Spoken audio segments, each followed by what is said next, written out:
আমার চাচা মোহাম্মদ আবু বকর, গ্রাম শিবিটাঙ্গি দক্ষিণ পাড়া, ডাকঘর রাজীবপুর, উপজেলা রাজীবপুর, জেলা কুড়িগ্রাম।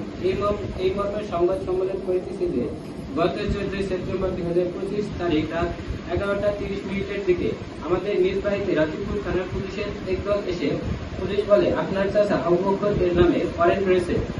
এই কথা বলে পুলিশ আমার চাচাকে পুলিশের গাড়িতে তুলে থানায় নিয়ে যায়। এরপর আমরা থানায় গিয়ে জানতে পারি আমার চাচাকে রাজীবপুর উপজেলা আওয়ামী লীগের সাংগঠনিক সম্পাদক বানিয়ে রাজীবপুর উপজেলা জামাতের এর করা মামলায় গ্রেফতার দেখিয়েছে পুলিশ। আমার চাচা একজন কৃষক।